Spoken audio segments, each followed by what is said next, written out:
Da, a chroeso I chi roedfa bore yma. Rif ein hemyn cynta yw 204, 204.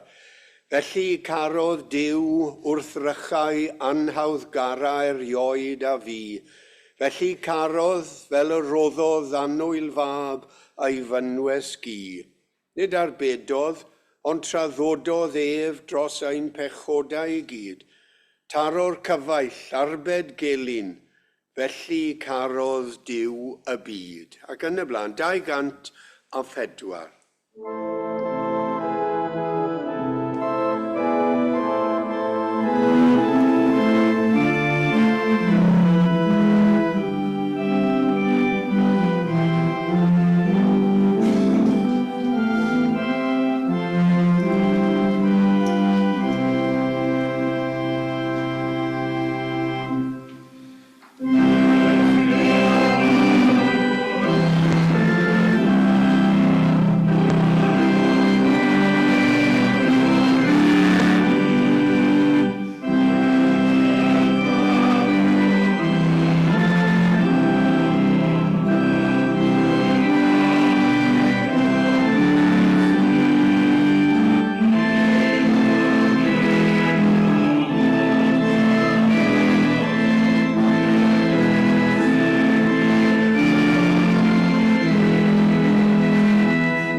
Ddaw ein darlleniad cyntaf y bore yma o lyfr yr actau, pennod 9 a sôn ychydig am droedigaeth Saul.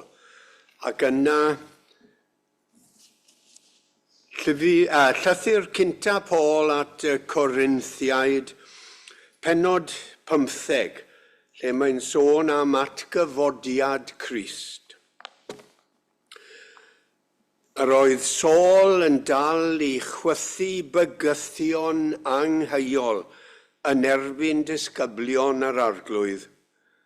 Ac fe aeth at yr archoffeiriad a gofyn iddo am lythyrau at y synagogau yn Damascus. Fel os byddai'n cael hyd I rywrai o bobl y ffordd, yn wir neu'n wragedd, y gallai ei dal a dod â hwy I Jerusalem. Pan oedd ar ei daith ac yn agosáu at Ddamascus, yn sydyn fflachiodd o'i amgylch o leini o'r nef, syrthiodd ar lawr a clywodd lais yn dweud wrtho, Saul, Saul, pam yr wyt yn fy erlyd i? Dywedodd yntau, pwy wyt ti, arglwydd? Ac medde'r llais, Iesu yw fi, yr hwn yr wyt ti yn ei erlyd. Ond cod, a dos i mewn i'r ddinas, ac fe ddywedir wrthyt beth sy'n rhaid i ti ei wneud. Roedd y dynion oedd yn cyd-deithio ag ef yn sefyll yn fyd, yn clywed y llais, ond heb weld neb. Cododd Saul oddi ar lawr, ond bod ei lygaid yn agored, ni allai weld dim. Arwain iasant ef gerfydd ei law i mewn i Ddamascus. Bu am dridiau heb weld, ac ni chymerodd na bwyd na diod. Ac yna dyma ddyn o'r enw Ananias yn dod i'r tŷ lle oedd Saul ac yn ei wella. Ar ôl i Ananias hefyd gael clywed wrth yr arglwydd.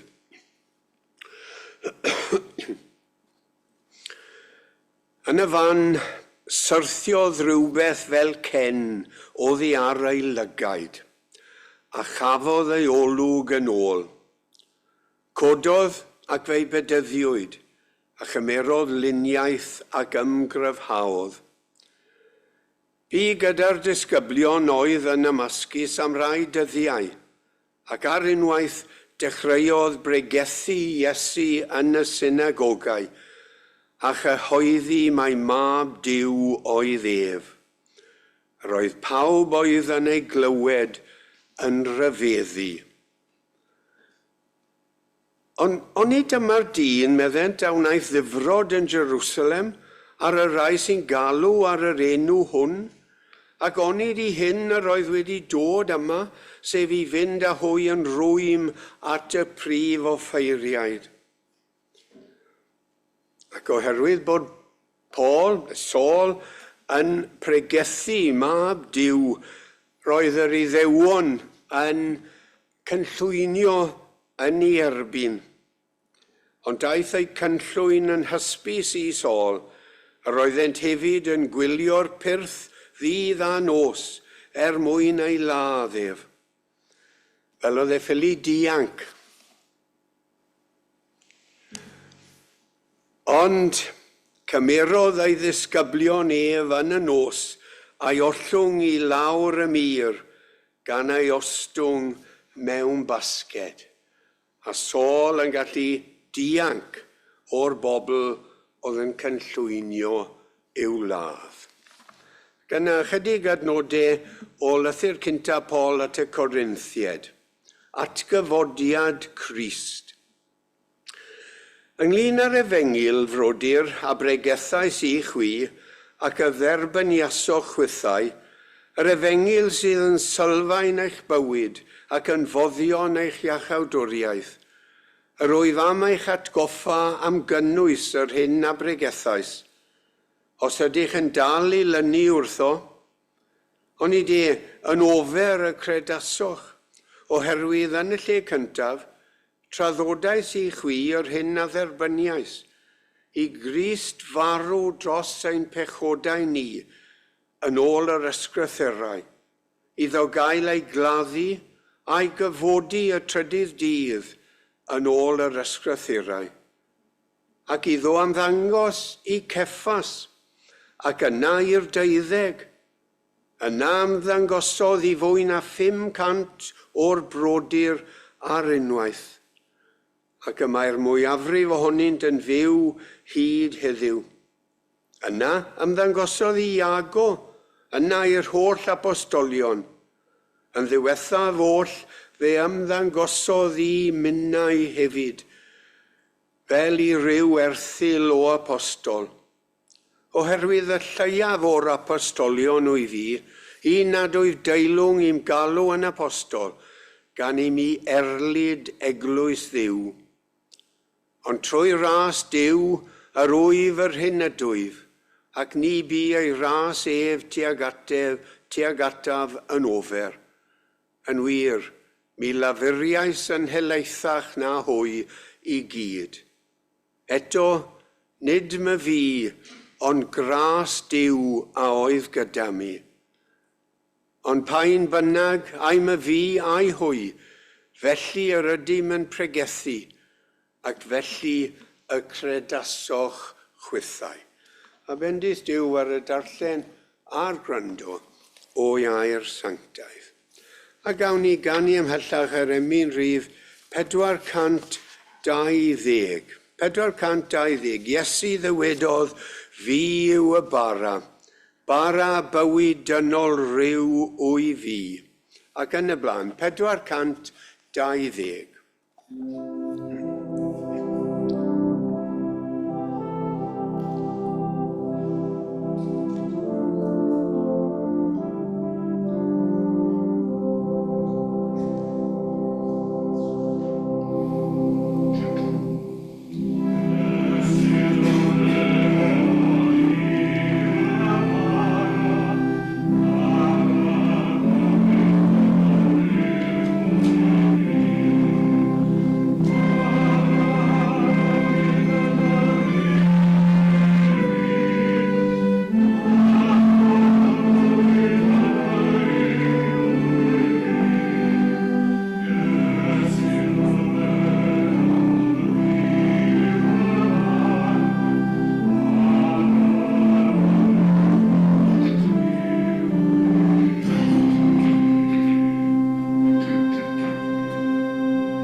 Bendigedig fyddo Duw a thad ein harglwydd Iesu.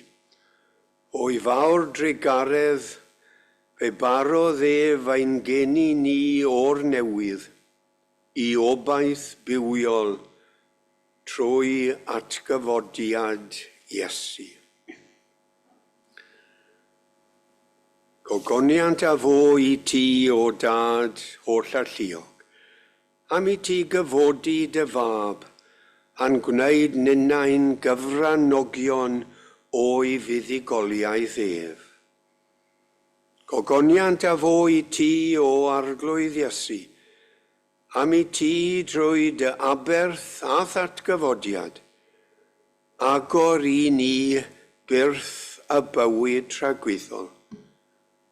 Gogoniant a fo I ti o ysbryd glân, am I ti ein harwain I bob gwirionedd, ac I adnabyddiaeth o'r Crist byw. I ti y goruchaf ddiw, dad, mab ac ysbryd glân, rhoddwr bywyd, yr offrymwn ein clod a'n haddoliad yn awr.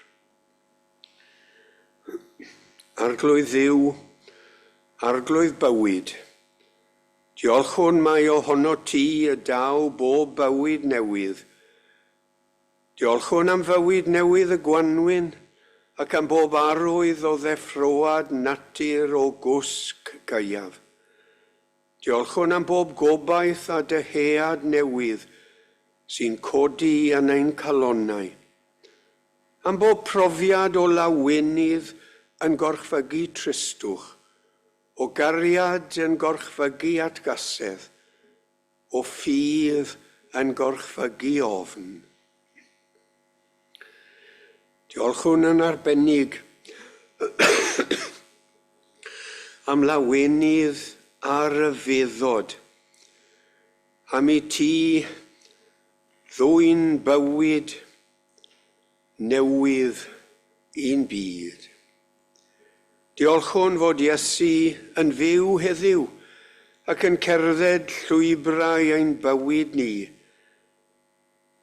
Cadw ni y dydd hwn rhag bodloni ar goffau digwyddiad pell yn ôl yn unig, ond yn hytrach llanw ni a grym ei bresenoldeb byw. Diolchwn am I ni gael ymuno â bobl ym mhob ran o'r byd, a chyda holl gwmpainu'r nef I ddatgan mewn addoliad a llawenydd, Crist a gyfodwyd. Mae Crist yn fyw. Ac mewn gweddi o gyffes, cydnabyddwn yn edi feiriol ein amhaion, a'n arafwch I ymateb I alwad ac addewid y Crist byw. Cydnabyddwn arglwydd fel dy ddisgyblion gynt, cydnabyddwn yr ydym ninnau'n hwyr frydig I gredu'r dystiolaeth am y bedd gwag. Fel y ddau ar ffordd y maes, y mae'n calonnau ninnau'n araf I gredu'r hyn a lefarwyd gan y proffwydi. Fel Tomos fe fynnwn ninnau weld a'n llygaid ôl yr hoelion. Trigar ha wrthym o ddiw, cod ni o'n hangrediniaeth i'r ffydd sy'n bywhau, cod ni o'n pechodau i'r maddeiant sy'n adnewyddu, cod ni o'n digalondid I lawenydd anorchfygol ein harglwydd Iesu. Yn ein hairiolaeth, gweddiwn am I fywyd newydd Crist, lenwi'r eglwys a dwy'n grym a gobaith i'r byd, ac I fywydau pawb sydd mewn gwendid, gofid a thristwch heddiw. Bywhad y eglwys o arglwydd, adnewyddau bywyd a grymusau chenhadaeth. Nertha'r sawl sydd mewn gwaeledd, gwendid a phoen. Cysura'r sawl sydd mewn tristwch a phrofedigaeth. A goleua'r sawl sy'n cerdded glyn y cysgodion. Galluoga ni bob un i ddathlu mewn llawenydd ac i fyw yng ngrym ac addewid, dy addewid bod yr Iesu yma heddiw. O wybod bod Iesu'n fyw, a gwybod y cawninau fyw drwyddo ef. Ac iddo ef, gyda thi o Dduw a'r Ysbryd Glân, y bo'r gallu a'r gogoniant yn oes oesoedd. Amen.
Gawn ni barhau addoli drwy ganu yr emyn rhif 562. Os nad ych chi wedi gweithio mas testyn y neges heddi, falle bydd yr emyn yn eich helpu. Crist a orchfygodd fore'r trydydd dydd, cododd ein gwaredwr, daeth o'r rhwymau'n rhydd, 562.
Tair wythnos yn ôl, roedd hi'n Sul y Pasg.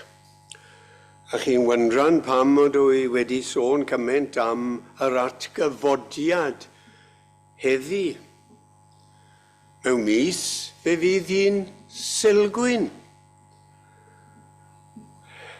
Ac mae'r cyfnod yma, cyfnod rhwng y Pasg a'r Sulgwyn, yn gyfnod arbennig. Mae'n gyfnod diddorol ac yn gyfnod cyffroes hefyd, ac yn gyfnod ryfedd hyd yn oed. Ond pam sôn am yr atgyfodiad heddi? I rai o chi sy'n hoffi testun, fe ddaw'r testun o'r ail ddarlleniad, yr ail, o'r pennod 15, llythyr Paul, cynta Paul at y Corinthiaid.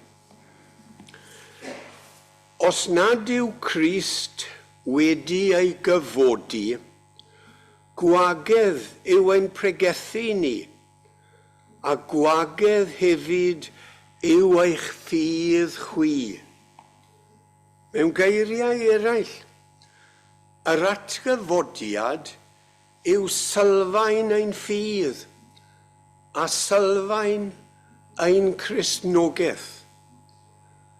Mae e'n rhywbeth allan i bregethu bob Sul, oherwydd bod e'n sylfaenol un ffydd. Heb yr atgyfodiad, gwagedd yw ein ffydd, ddwedodd Paul.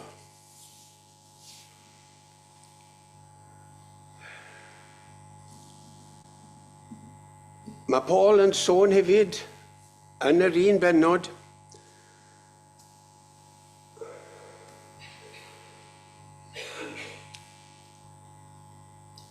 mae'n gweud iddo ymddangos i Ceffas ac yna i'r 12. Yna ymddangosodd i fwy na 500 o'r brodyr ar unwaith ac yn y blaen. Ceffas, wrth gwrs, yw Pedr, Simon Pedr. Simon fab Jonna oedd ei enw, ond galwodd yr Iesu ef y graig. A cepa yw'r gair Aramaeg am graig. Pedr, wrth gwrs, yn dod o'r groeg Petros, sydd hefyd yn golygu craig. A'r darlleniad yma o lythyr Paul at y Corinthiaid oedd y darlleniadau a ddewiswyd ar gyfer Gwasanaeth y Pasg yn Eglwys fawr Tomos Sant. A dyna i chi Eglwys fawr Tomos Sant.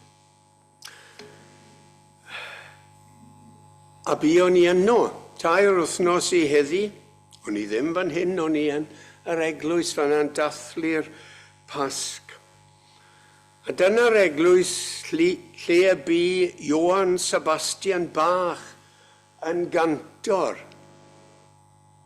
Os llun o Bach yn mynd i dagw fe, cerflun y tu allan i'r eglwys. Mae hwnna ar ochr arall yr eglwys i'r llun cyn hynny. Buodd e'n gantor yn organydd ac yn gyfarwyddwr cerdd am bron i 30 o flynyddoedd cyn ei farwolaeth.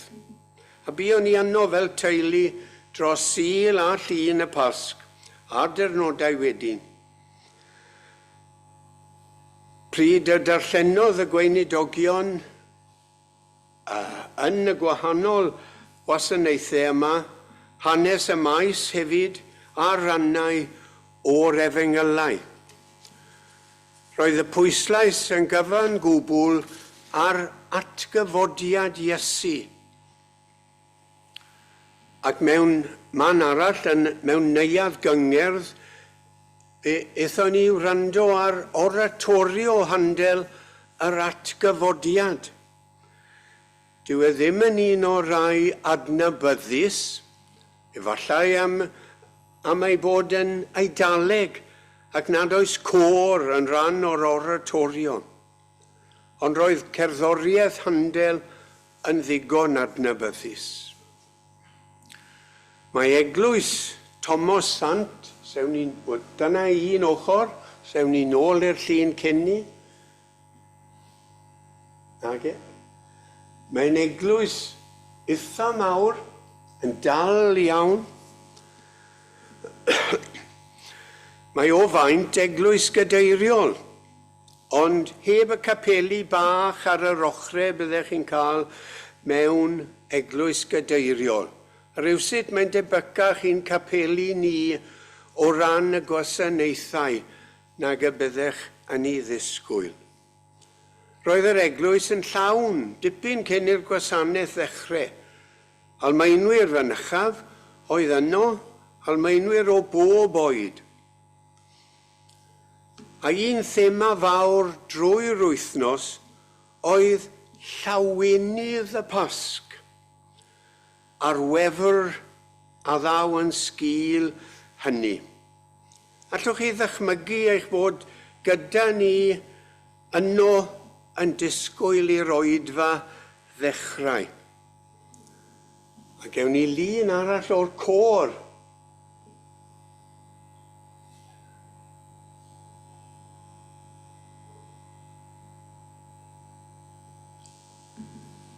Y peth cyntaf ddigwyddodd yn yr oedfa bore Sul y Pasg oedd côr eglwys ac ysgol Thomas Sant tuag 80 o fechgyn bach i rai oedran y 6 dosbarth.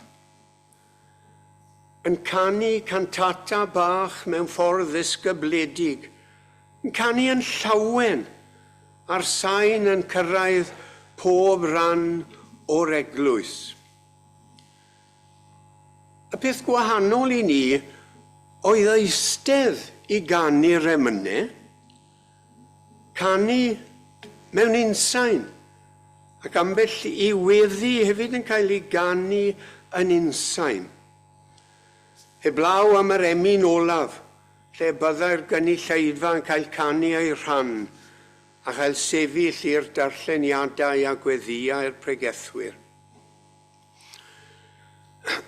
Cafodd y côr gyfleoedd eraill i ganu gan gynnwys sefyll mewn cylchoedd yn y ffordd o ddrws y cefn i'r blaen, a chael canu o'r oriau uwch ben, profiad anhygoel iddyn nhw siwr o fod ac i ni. Ac organ bach ei hun, J.S. Bach, wedi ei hadnewyddu oedd yn chwarae, ac roedd y llawenydd ar wedd yr chafol yn rhan o'r datganiadau a'r cyfeiliannau gwych. Roedd ysgol Sul ar ddydd Sul y Pasg, hyd yn oed ar ddydd Sul y Pasg, ac eto ar y diwrnod ar ôl ni dydd Llun y Pasg, cyn y bregeth. Trial cofio'r lluniau. Beth oedd fod nesa, Thomas? Ag e. Heblaw bod ni ddim cweit i cyrraedd yna eto.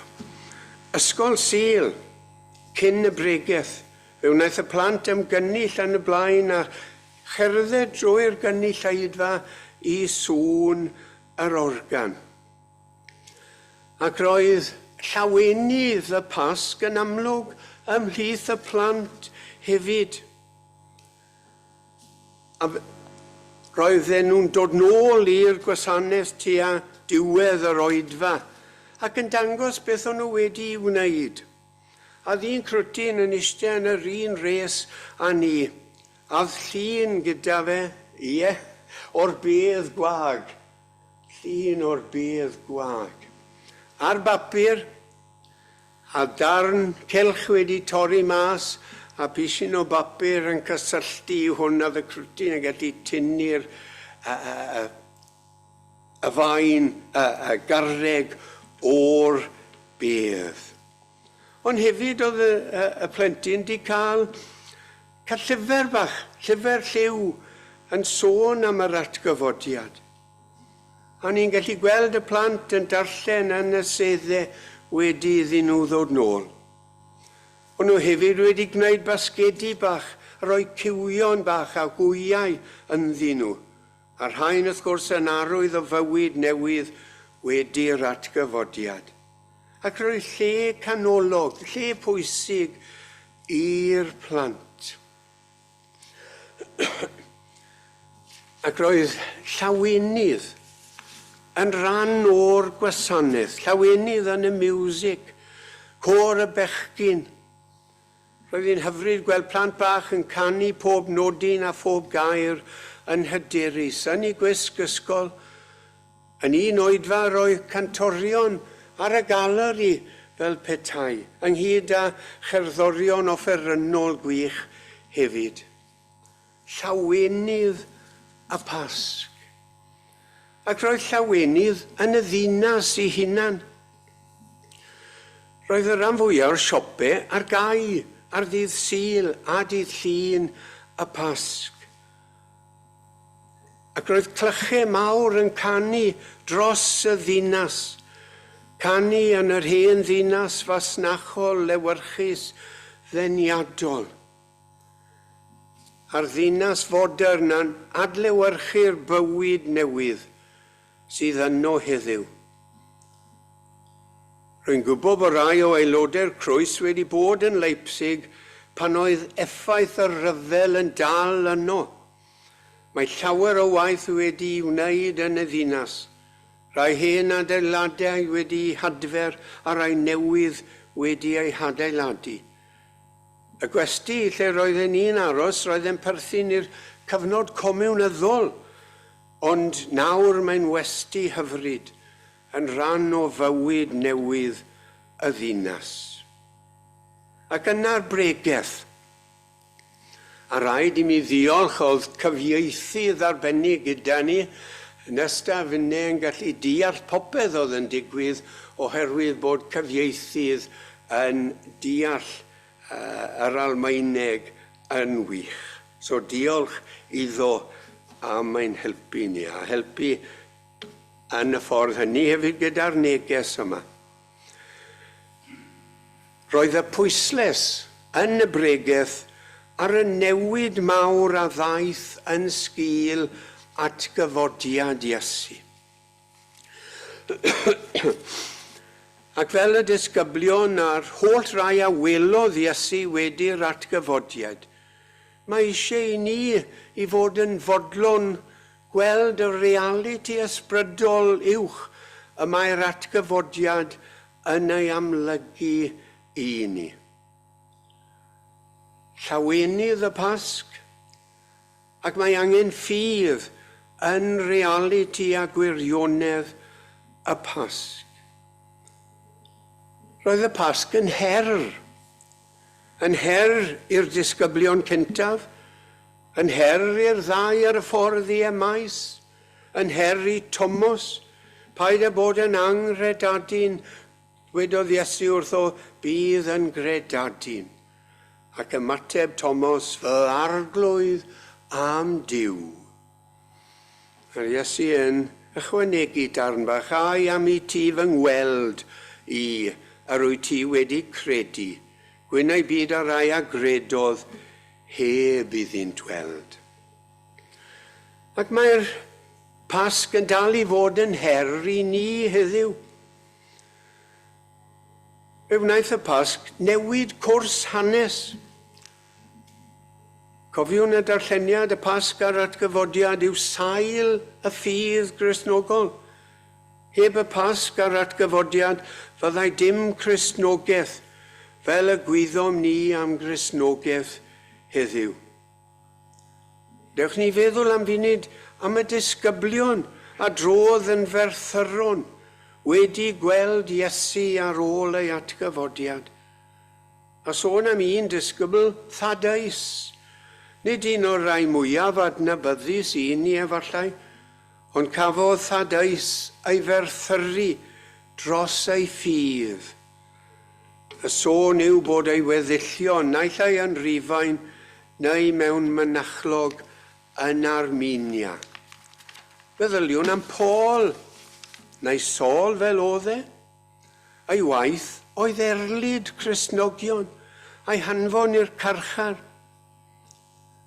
Byddai gweld I ffydd nhw, siŵr o fod, wedi cael effaith fawr ar Saul. Soniodd y pregethwyr yn Leipzig yn yr eglwys am gysur yr atgyfodiad, a'r ffordd y dylen ni dros glwyddo'r cysur a'r llawenydd hynny un gilydd. Tangnefedd I chwi, ddwedodd Iesu. Trosglwyddo heddwch, tangnefedd, cysur.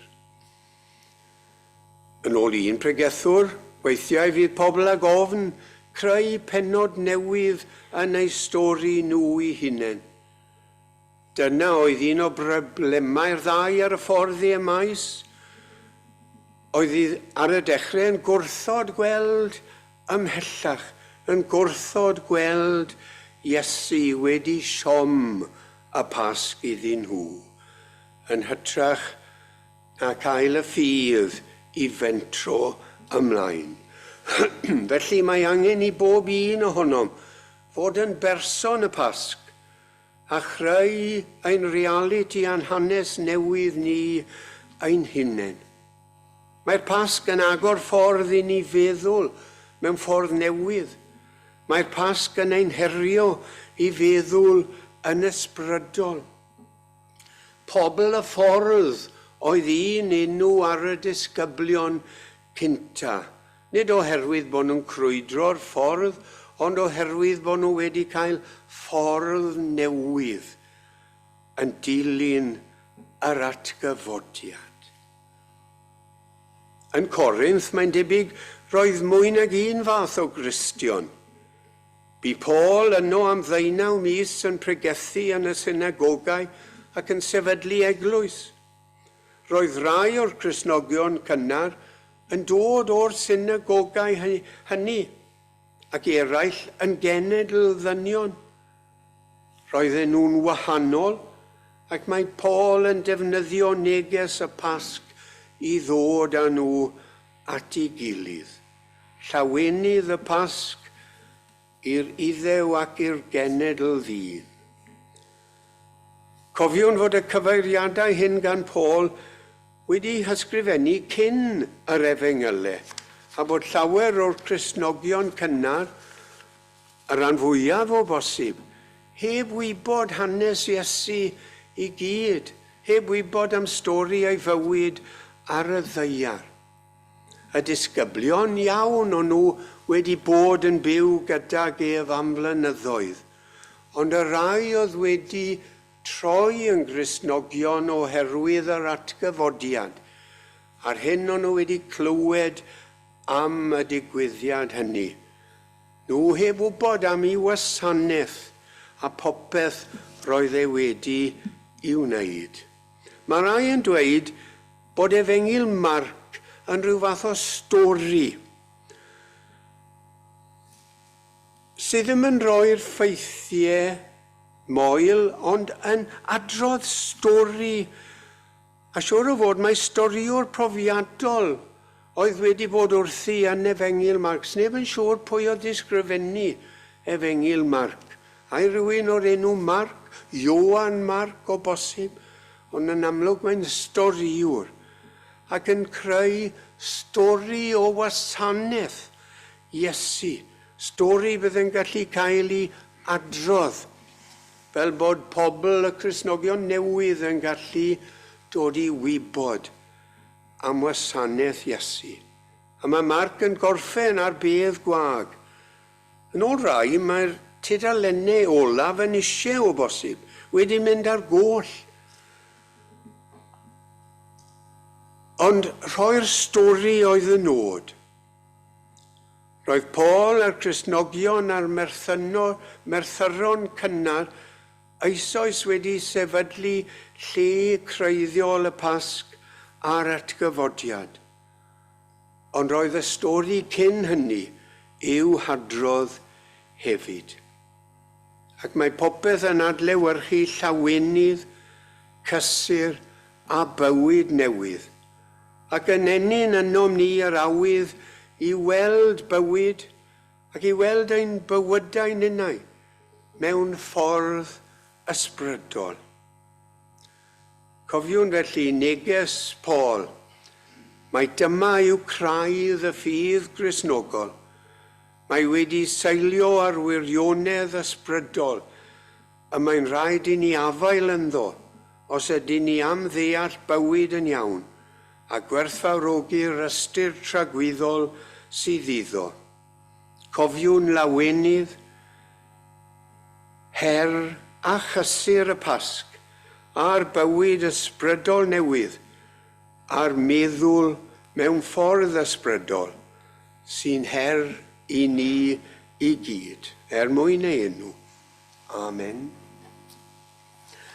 A gawn ni ganu i ddiweddu'r emyn rhif 598. 598. Ysbryd y gorfoledd, tyr di'n calon ni, fe ddaw can i'n henaid wrth dadnabod di. Cyfarydda'n hysbryd a llawenydd byw, nes i'n lwyr feddiannu, cyfoeth mawr ein diw. 598.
Ein harglwydd Iesu Grist a chariad Duw a chymdeithas yr ysbryd glân, a fyddo gyda ni oll a phawb sy'n annwyl gennym ac absennol o ddiwrthym, yn awr ac yn oes oesoedd.